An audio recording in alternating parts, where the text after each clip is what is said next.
Bom, meu nome é Rafael Martins, nascido e criado em Vitória, Espírito Santo. Foi aqui que eu nasci, foi aqui onde a minha infância aconteceu, né? Meus pais se mudaram para cá de São Paulo e eu sou o único da família que sou capixaba, né? Do Espírito Santo, e eu tenho muito orgulho disso, né? Então, assim, tive uma infância muito boa, estudei em escolas, né? Em várias escolas, e aí aos meus 13 anos, os meus pais vieram para falar com a gente, falando, a gente vai se mudar para o Canadá. E é interessante que eu achei que Canadá era um bairro vizinho, só que aí depois que eles começaram a vender carro, vender os móveis que a gente tinha em nossa casa, que caiu a ficha que o Canadá era um outro país, era um outro lugar, e aí assim, minha vida ia mudar completamente. Assim, foi aquele primeiro choque que eu tive. Eu falei, gente, e agora, né? Porque adolescente com 13 anos, eu namorava na época a minha esposa atual, né? Então eu não queria largar ela aqui, aquele medo, aquelas incertezas do que seria o futuro. E aí a gente foi, né? A gente teve que ir. E dia 18 de abril a gente pegou um voo para o Canadá e a gente foi com cara e coragem. Meu pai e minha mãe tinham conseguido mais ou menos uma vaga de emprego lá. E aí a gente foi para o Canadá sem nada, só a gente mesmo. E aí começou uma nova fase da nossa vida, né? Assim, longe de todo mundo, num lugar que a gente não conhecia ninguém, num lugar frio, né? Que o Canadá faz um pouco de frio, às vezes até menos 30 graus. E aí isso foi a minha infância, assim. Tinha vários amigos aqui no Brasil, eu voltava às vezes de vez em quando aqui para visitar meus amigos. E era isso, assim. Na minha infância, eu lembro que eu sempre que eu assistia muito filme. E nos filmes eu adorava CSI, filmes assim, então eu queria ser policial, porque eu achava que eu virando policial era o único jeito de eu salvar o mundo, de eu ajudar o mundo de alguma forma. Então, assim, minha infância inteira eu tinha aquele sonho de ser policial um dia. E aí no Canadá, né, a gente chegando lá, a cultura é totalmente diferente. Eu entrei na high school, tinha poucos amigos, né, porque assim, eu não falava muito bem inglês, eu tive que começar a aprender inglês na cara e na coragem mesmo, na própria escola. E aí eu fui aprendendo cada vez um pouquinho, criando novos amigos. Eu tinha muitos amigos de outros países, eu tinha amigo alemão, amigo japonês, coreano. Então, assim, era bem diversificado e cada um tinha uma história diferente. E interessante, porque o Canadá ele transformou a minha vida de várias maneiras. Uma delas foi porque lá eles incentivam a gente a trabalhar desde cedo. O meu primeiro emprego era entregador de jornal, né? Eu entregava em porta jornal. Depois eu peguei um outro emprego na fábrica de criação de papel, né? De jornais. E aí depois, isso tudo aconteceu muito rápido. Para você se formar no Canadá, você tem que trabalhar, você tem que fazer horas de trabalho. Então é tipo um estágio aqui no Brasil, que é bem interessante. E aí, o meu primeiro emprego mesmo, de verdade, depois que eu saí da escola, foi trabalhando no Walmart. Eu lembro até hoje, né, a minha entrevista, eu estava atrasado para a entrevista e o Walmart, eu morava em frente ao Walmart. Só que entre o Walmart e a minha casa, tinha um lote que eles estavam preparando para construir casas. E aí eu falei, beleza, eu posso ir pelo atalho, que é só cruzar aqui, ou eu posso pegar o caminho mais longo. E aí nesse dia eu decidi pegar um atalho, e o atalho não deu muito certo. Eu literalmente caí numa poça de lama, eu fiquei todo sujo, tive que voltar em casa tomar um outro banho, que eu já estava todo suado. E aí eu voltei para a entrevista, cheguei atrasado, me expliquei lá, mas consegui um emprego. Então deu tudo certo no final. E aí eu comecei a trabalhar no Walmart, e isso eu entrei na faculdade de criminologia para me tornar um policial no Canadá. Uma coisa que quando eu mudei para o Canadá que eu vi que eu deixei para trás foi a minha esposa, né, minha atual esposa, que a gente começou a namorar com 12 anos e assim, eu amava muito ela. Desde os 12 anos eu falava que ela ia ser minha esposa. E aí o que aconteceu? Eu fui pro Canadá e aí isso criou uma separação entre a gente tentou fazer relacionamento à distância. Às vezes eu ia pro Brasil, ela era surfista profissional, então ela sempre estava viajando, a gente não se via. E aí teve um ano no Canadá, quando eu fiz 17 anos, eu falei, mãe, eu não quero mais ficar no Canadá porque eu sinto que está faltando alguma coisa aqui na minha vida. E aí eu vim pro Brasil E aí foi quando começou assim uma outra etapa na minha vida, que eu fiquei no Brasil por 6 meses, e aí nesses 6 meses eu e minha esposa a gente voltou a namorar. Nisso a gente noivou com 17 anos, e aí a gente falou, ó, vamos construir os nossos sonhos no Canadá. E aí ela abandonou o surf, abandonou tudo, a gente teve que tomar uma decisão e a gente foi pro Canadá, e a gente se casou lá com 18 anos, né? Muita gente acha que é loucura casar tão cedo assim, mas a gente casou com 18 anos, é uma coisa que não acontece muito hoje em dia, mas a gente se amava, a gente se ama até hoje, e eu sabia que era amor de verdade, né? Minha mãe sempre fala, será que você ama ela mesmo? Criança não sabe o que é amor de verdade, mas eu sabia que eu amava ela de todo o meu coração, e assim, foi com 18 anos a gente começou, eu morava com meus pais ainda, então ela foi lá morar comigo na casa dos meus pais, e assim, eu comecei a trabalhar no Walmart, comecei a estudar na faculdade, né, de criminologia, então, e aí eu tentava trazer uma rendinha pra gente começar a ter a nossa vida, mas eu ganhava muito pouco ainda, né, e aí eu fiquei trabalhando, e eu falei, pô, será que a vida é só isso? É só trabalhar, não poder desfrutar de nada, é sempre o dinheiro tá cravado no dia seguinte, virou um mês, você recebeu e o seu dinheiro já foi embora todo, você não vê um centavo na sua conta e você já fica desesperado. Eu falei, será que a vida é só isso? E aí foi quando eu troquei de emprego. Eu falei, não, eu vou buscar um novo emprego para me ganhar um pouquinho mais, e eu comecei a trabalhar numa fábrica de suplementos. E aí nessa fábrica de suplementos eu recebi um anúncio de um rapaz vendendo um curso online, e ele estava falando assim, ó, que para você querer mudança, você tem que mudar. E quando eu vi aquilo, eu falei, então eu tenho que começar a estudar audiobook, eu tenho que começar a ler, eu tenho que começar a me dedicar em construir a minha mentalidade, a minha mente, para me conseguir chegar onde eu quero chegar. E foi quando aquele primeiro fogo acendeu de querer empreender, de querer fazer as coisas por mim mesmo, de não ter um teto, alguém determinar um teto da minha vida, que ó, Rafael, você só vai ganhar 2.000 e o máximo teto que você pode ganhar aqui na empresa, mesmo você dando o seu coração, se dedicando, vai ser $3.000. Eu falei, eu não quero isso, eu quero ter a oportunidade de eu conseguir ganhar o máximo que eu pudesse com o máximo de esforço possível. Então, e aí foi quando eu comecei a buscar jeitos de empreender de alguma forma, né? E aí você vai trabalhando, indo para a escola, né, faculdade, estudando, trabalho, e você fica naquela rotina e você fala, não tô feliz aqui. E foi quando literalmente eu entendi isso, que assim, eu não estava feliz com o que eu estava fazendo.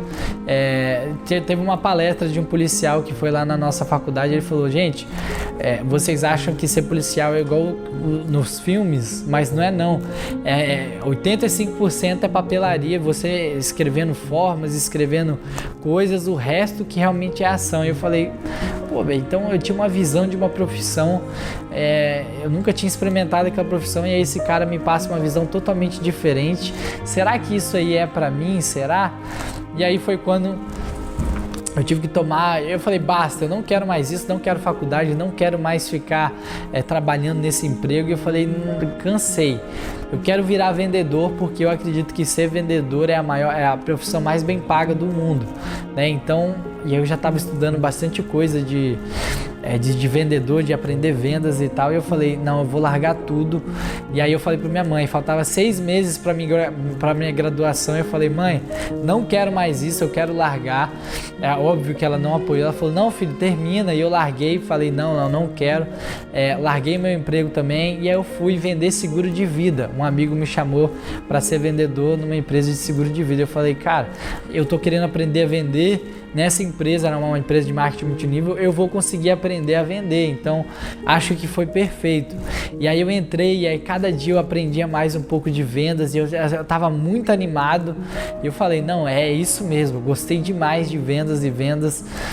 E aí, né, a gente começou a vender seguro de vida pelo Canadá. Eu fiz a minha primeira venda pessoal, e assim, uns rios de emoções, né, quando você faz a sua primeira venda, ainda mais presencial, onde você vê a pessoa, e um seguro de vida que pode realmente transformar a vida da pessoa se caso algo aconteça, né, eu acreditava muito no produto, foi transformador assim na minha vida. Eu falei, cara, se eu consigo uma venda, eu vou conseguir fazer 5 vendas. Se eu consigo fazer 5, eu consigo fazer um monte de venda. Isso antes da internet, né? Porque a gente fazia de forma física, né? Então eu tinha um limite que eu podia atender. Eu só podia atender no máximo, era 8 pessoas por dia, né? Então tinha um limite no meu potencial ainda. Eu falei, gente, eu não quero limite na minha vida. E aí eu tive bastante sucesso, até que chamaram a gente para abrir uma agência do outro lado do Canadá. E aí isso foi um outro ponto de virada de chave. A gente aceitou essa oportunidade. Só que essa oportunidade se tornou o maior vilão da minha vida. Por quê? A gente aceitou essa oportunidade de abrir essa agência no outro lado do Canadá, e aí a gente foi, e a gente não estava conseguindo vender nesse novo lugar, as pessoas eram mais velhas, então assim, seguro de vida era mais caro, acabou que a gente não conseguiu. Eu perdi o meu apartamento que eu estava morando, perdi o meu carro, ao ponto de eu chegar e ter que ligar para o meu chefe e falar, chefe, eu preciso de algum lugar para morar porque eu tô sem teto, literalmente eu não tenho um lugar para morar. E ele falou, não, eu tenho um sofá aqui na sala, vem aqui você e sua esposa. Minha esposa sempre me apoiou, sempre me acompanhou durante essa jornada toda. Amor, você quer fazer isso? Eu te apoio. Você quer fazer isso? Tá bom, pode fazer, eu te apoio. E aí a gente chegou numa conclusão que eu estava devendo mais de 20 mil reais, tinha perdido meu apartamento, meu carro, tinha perdido tudo, só não tinha perdido a minha esposa, e eu estava dormindo num sofá. E aí foi quando eu tive aquele outro dia do basta. Eu falei, não tem como continuar vivendo assim. Se eu não fazer alguma mudança, nada vai mudar na minha vida. Então eu tenho que mudar alguma coisa, porque eu não posso continuar na vida que eu tô hoje. E aí, no dia do meu aniversário de casamento com a minha esposa, ela me acorda e fala assim, paixão, tô grávida. E aí que a casa caiu de vez. E aí eu respirei bem fundo, né? Porque descobri que ia ser pai, descobri que eu tava na pior situação da minha vida, então nunca imaginei, na época eu tinha 22 anos, com 22 anos estar dormindo num sofá na casa do meu chefe, com 20 mil em dívida, com uma esposa ali comigo, e aí eu descobri que ia ser pai, e eu falei, gente, eu nunca imaginei que minha vida ia chegar nesse ponto, né? E eu falei, não, alguma coisa tem que mudar. E aí eu pedi conta desse emprego, falei, não, basta. E aí a minha esposa, o pai dela, eu falei, amor, você vai ter que voltar pro Brasil, a gente vai ficar longe uns tempos, mas eu preciso reestabelecer tudo que tá acontecendo aqui pra gente voltar de novo com a vida mais certa. Agora a gente vai ter um filho. Aí ela veio ficar alguns meses de férias aqui no Brasil, e aí eu voltei para casa dos meus pais, né? Os meus pais, eles sempre falam, filho, vai para a faculdade, é o caminho mais seguro, é o caminho mais certo. E eu literalmente rebeldei, né? Não fiz nada do que eles falaram para mim.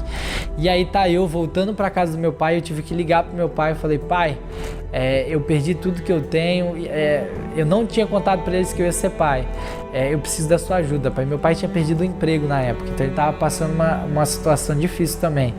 E aí ele pegou o último dinheirozinho que ele tinha, ele me ajudou, né? E a gente vê a bênção de um pai na nossa vida. E aí meu pai me ajudou, comprou minha passagem. Eu lembro até hoje que eu cheguei no meu quarto, né, que eu morava, coloquei as malas assim, falei, tô de volta na estaca zero, né? Tipo, de onde eu saí, voltei pro zero. Graças a Deus eu tinha a casa do meu pai para voltar, senão nem imagino o que teria acontecido. E aí eu falei, não, mãe, relaxa que eu vou. E aí eu tava com vergonha de contar que eu ia ser pai para eles. Eu escrevi uma carta para eles e deixei no quarto deles. E aí eu lembro dos meus pais correndo assim as escadas. E aí eles falaram, filho, você vai ter um filho, não acredito. Eles me abraçaram falando que vai dar tudo certo, que eles estariam ali para me ajudar. E eu falei, não, mãe, eu vou conseguir sair dessa, confia em mim que eu vou dar um jeito, eu vou dar um jeito, não se preocupa. E aí eu consegui um emprego na Amazon, e depois eu saí da Amazon, fui para um outro emprego que era um e-commerce, que eles faturavam mais de 100 milhões por ano. E eu falei, uau, eu comecei a ver o mundo do e-commerce, né? Foi a primeiro estalo assim que eu falei, gente, o mundo tá virando pro online, as pessoas estão comprando online, o e-commerce, vender produtos, cada vez está crescendo, e eu não tenho teto. Lembra que eu falei que eu tinha um teto quando eu vendia seguro de vida, de atender 8 pessoas? Com uma loja virtual eu podia atender milhares e milhares de pessoas todos os dias. Então eu falei, eu vou montar a minha loja virtual. E aí eu fui lá, como montar minha loja virtual no YouTube, achei vários conteúdos, montei minha primeira loja e aí eu fui lançar o meu primeiro produto no ar. É engraçado que esse primeiro produto eu lancei, eu tava com tanto medo porque eu não tinha dinheiro, eu tava com uma dívida. Eu tinha um limite no Facebook de tempos atrás que eu tentei empreender e não deu certo, eu tinha um limite, era o de $800. E aí eu usei esse limite para começar. E aí o meu primeiro produto eu acertei. Meu primeiro produto foi o que a gente chama de produto vencedor, que me deu lucro, que me deu renda, e eu cheguei a faturar mais de $500 mil com esse produto, com uma margem líquida de 56%. Então, literalmente, eu paguei todas as minhas dívidas com esse produto que eu comecei a minha loja. Eu literalmente mudei de vida, né? Mudei de completo, e aí eu vi o mundo do e-commerce que eu falei, acho que eu achei a minha praia, né? Meu parque de diversão é isso daqui. Eu me apaixonei com todo o processo e através do modelo que a gente faz de dropshipping, você consegue começar, mesmo se você não tem muito dinheiro, às vezes R$50, R$500, você só precisa de um dinheiro. Hoje é mais fácil, antigamente não era tão fácil assim. E aí eu tive um amigo na época e eu comecei a vender e acabou meu dinheiro, né? E eu falei, e agora? Aí eu comecei a vender e surgiu novos problemas, porque eu preciso entregar os produtos, eu preciso fazer a coisa girar. E demorava 14 dias para a gente receber o dinheiro dos nossos clientes que compravam na nossa loja. Aí eu liguei para um amigo meu, falei, cara, olha, eu tô com uma loja virtual, tá vendendo, você quer ser meu sócio? Só que eu preciso de R$5 mil. Ele falou, tá bom, vou pegar o cartão da minha mãe então, tô dentro. E aí ele entrou nessa jornada comigo, eu sou muito grato a ele até hoje, porque se não fosse ele, provavelmente eu não teria pedido para nenhuma outra pessoa, ele era a única pessoa que eu confiava, e ele assim acreditou, e a gente se conheceu jogando um jogo online. Então assim, eu tinha visto ele uma vez na minha vida e ele virou meu sócio, e aí a gente escalou, ganhou muito dinheiro, e aí essa foi a jornada do e-commerce, do dropshipping na minha vida. Nunca esperava isso, né? Nunca esperava, mas tudo aconteceu e hoje, olhando tudo que eu passei na minha vida, me trouxe até hoje, né? Até esse ponto da minha jornada, tudo foi um aprendizado e assim, eu sou muito grato a Deus por tudo que aconteceu na minha vida. É interessante que aí eu comecei a ganhar muito dinheiro com e-commerce, cheguei a ter 7 lojas virtuais simultâneas e o que aconteceu? O meu filho estava para nascer e aí nesse processo a gente foi fazer uma ultrassom, a mulher descobriu uma coisa meio estranha assim no ultrassom e falou, vocês vão ter que fazer mais alguns exames, a gente não sabe muito bem o que é. E aí a gente fez mais essas baterias de exames e a gente descobriu que meu filho tinha uma doença muito rara chamada osteogênese imperfeita. E aí a gente falou, gente, o que está acontecendo? E eu era ateu, eu não acreditava em Deus, minha esposa acreditava, eu não acreditava, sempre zombei de Deus publicamente. E aí nosso chão caiu. Imagina, seu primeiro filho, você descobre que ele tem uma anormalidade e lá no Canadá o aborto é legal. E eles chegaram e falaram assim, a gente recomenda que vocês façam um aborto. E aí eu lembro, eu falei assim, uau, na época eu já tinha feito meu primeiro $1 milhão. Eu tenho $1 milhão, só que o meu dinheiro não vale nada, eu não consigo salvar minha vida, então o que vale dinheiro? E foi quando eu comecei a minha conversão de ateu para cristão, e assim, foi muito, minha esposa, a gente estava chorando muito, a gente foi para casa chorando, depois dessa notícia de que o nosso filho tinha uma novidade, que a gente tinha que fazer um aborto, que seria a melhor opção. E aí minha esposa, era 4 da manhã, eu estava chorando no banheiro e a minha esposa vem, Paixão, ora para Deus, pede para Deus confortar o seu coração, fala com Ele que Ele vai te acalmar, Ele vai te ajudar. E aí eu lembro que eu fiz minha primeira oração, eu orei e literalmente eu dormi, foi assim a melhor noite de sono que eu tive na minha vida. E aí é interessante que no dia seguinte parecia que eu tinha um fardo pesado que estava em mim, alguém tinha pego o fardo e me dado um leve. E aí a gente começou a buscar mais e mais a Deus, a gente foi para a igreja, a gente conheceu pessoas maravilhosas, a gente fez estudo bíblico para se aprofundar cada vez mais, a gente se batizou e assim, foram momentos assim inesquecíveis. Tudo isso graças ao meu filho. A gente falou, a gente não vai abortar, a gente sabe que Deus vai fazer o que tem que ser feito, que tudo, um fio de cabelo só cai se Ele realmente quiser. Então a gente depositou nossas confianças em Deus, a gente orou, a gente pediu a Deus que Ele nos ajudasse e aí chegou o dia do parto do meu filho, né? A gente foi para o hospital. Aí o que aconteceu? Durante o parto, meu filho tava tendo, o batimento cardíaco dele estava caindo muito. E aí eles falaram, olha, seu filho vai ter que nascer agora, senão pode acontecer alguma coisa com ele. Não tinha nada a ver com a doença, era mais uma questão do parto mesmo. E aí durante o parto, teve que fazer um parto ali, minha esposa precisou ser cortada ali um pouquinho só para o bebê sair mais rápido. E aí o meu filho, ele nasceu sem respirar, né? Então aí tocou sirene no hospital, começou a entrar um monte de médico, começou a fazer ressurreição cardíaca, a respiração cardíaca para reanimar ele. E aí eu só olhando aquilo, falando, Deus, me ajuda, porque usa esses médicos para fazerem a sua vontade. E aí, graças a Deus, meu filho voltou, ele foi reanimado. E aí ele teve que ficar na UTI, né? Que é tipo uma UTI de criança foi mais ou menos uns 6 dias que ele ficou.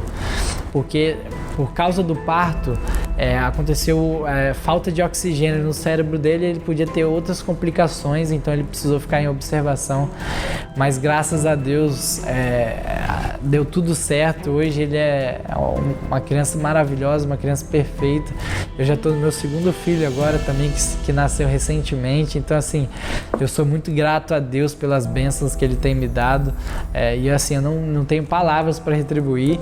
E foi ali que eu tornei quem eu sou hoje, de entender que dinheiro não é tudo na vida, que, cara, a vida tem que ser muito mais que dinheiro, que essa corrida por dinheiro, essa luta por dinheiro, porque a gente vê que o que importa mesmo na vida são as pessoas com quem a gente está, aqueles momentos pequenos, momentos simples que fazem a diferença na nossa vida. Não é uma Ferrari, uma Lamborghini, um apartamento mais luxuoso que vai te fazer feliz, não. São as pessoas e Deus, com certeza, sempre colocando Deus em primeiro lugar. Foi assim que eu tive assim, minha vida transformada e eu pude entender. E aí o resto é história. Eu virei palestrante, hoje eu ensino o Brasil inteiro a trabalhar com dropship, com e-commerce, com vendas, através do meu método que eu criei. E assim, eu sou grato porque eu já consegui transbordar na vida de várias pessoas que odiavam seus empregos, pessoas que não tinham tempo para a família, pessoas que não tinham perspectiva de vida, e eu consegui transbordar na vida dessas pessoas, mudarem de vida. Então hoje eu tenho mais de 5.000 alunos aí no mundo inteiro. Então assim, minha vida foi completamente transformada. Não foi fácil, em nenhum momento nada foi fácil, foi muito trabalho, dedicação, ralando ali todo dia realmente para dar o melhor para minha família. E eu lembro que eu tinha uma meta, que era ver o meu filho crescer, acompanhar o nascimento dele, a criação dele. Eu queria estar perto dele, né? Então dropshipping, trabalhar online, e-commerce, tudo isso me proporcionou estar perto da minha família.